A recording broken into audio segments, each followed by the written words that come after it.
come with their cups filled with rum, have stolen a page from the golden age. These scallywags and scum with their cups filled with rum, have stolen a page from the golden age. From days of adventures, from times of old, these pirates have tales that need to be told. These scallywags and scum with their cups filled with rum, have stolen a page from the golden age. These scallywags and scum with their cups filled with rum, have stolen a page from the golden age.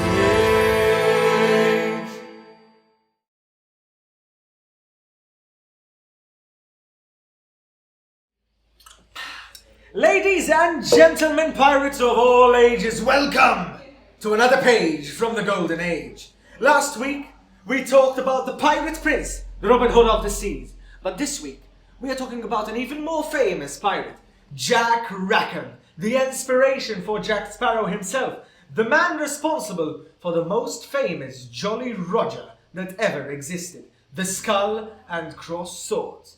Today, we are going to talk about the captain of the famous Black Flag, Captain Jack Rackham. John Rackham was born in 1682.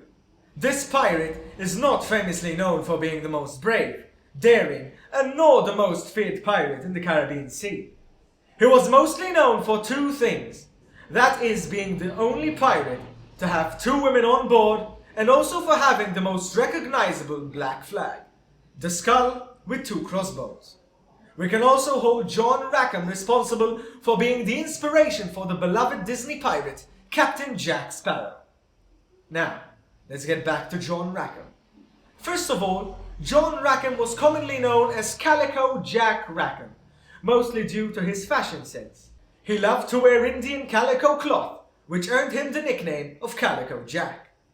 Jack's career did not really get a lot of limelight, but it actually caught its peak when Woodes Rogers was on his way to the Caribbean to hand out the King's pardons to all pirates who wanted it. On the 5th of September of 1717, there was the Proclamation of Suppressing Pirates, a pardon which gave pirates a chance to be forgiven for their crimes and start a normal life should they return and turn themselves in a year's time. Some pirates wanted this pardon, but others did not. Calico Jack was the quartermaster of Captain Charles Vane, who despised the crown and all it stood for, so it was safe to say that he was not going to get the pardon. In June of 1718, Woodes Rogers was on his way to Nassau to hand out the pardons. Little did he know of the welcome he was about to receive.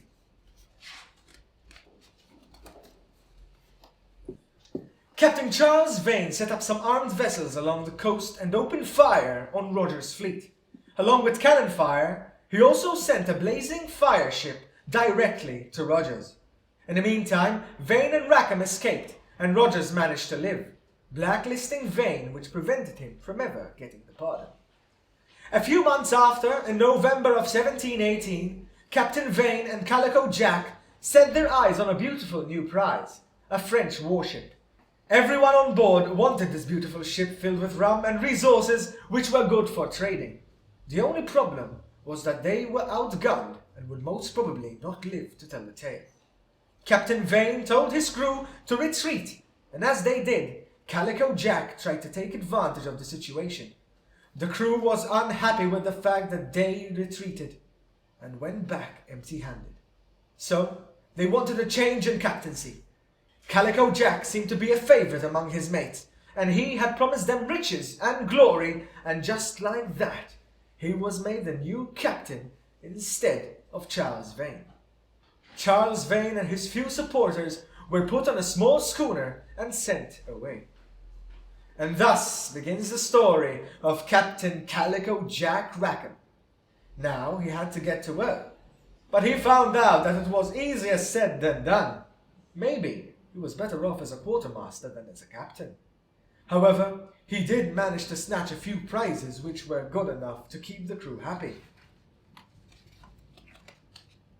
One day, Off the coast of Cuba, Captain Rackham and his crew anchored in on an island to gather some resources. In the far distance, a Spanish frigate patrolling the Cuban coastline spotted the pirates and headed in their direction. Jack and his crew were sitting ducks. The Spanish could not attack yet, as the tide was low, so they waited till dawn to head over and lay waste to the pirates. Captain Jack had a plan. He ordered the crew to abandon the ship quietly overnight and go round the Spanish quietly the next morning. Tied to the Spanish frigate was a British sloop, which was probably captured a few days or even hours before setting upon the pirates. Jack and his crew snuck up on the British sloop and decapitated the guards quietly, trying not to make sound and draw attention to them. As the sun rose, the pirates made their escape and slipped under the Spanish's noses as they opened fire on Calico's ship. This was probably Captain Jack's greatest and perhaps only good plan that he came up with. Sadly, there were as many successes as there were failures.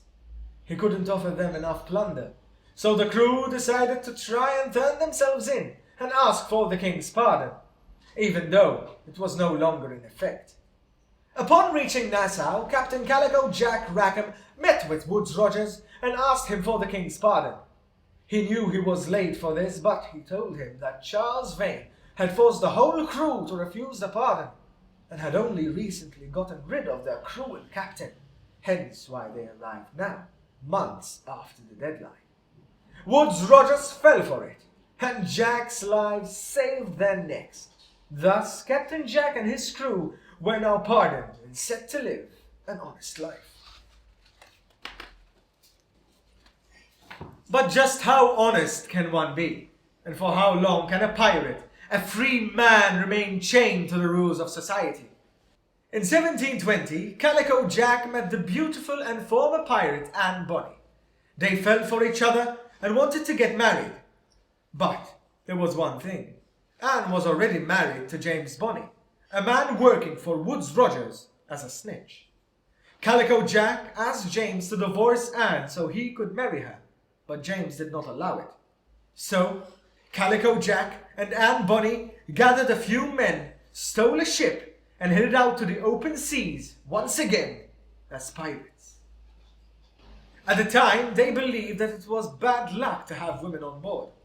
There were others, such as Blackbeard himself, who believed that women might prove to be distractions on board. And some say that Mary hid herself in men's clothing, while others say that they knew Anne was a lady.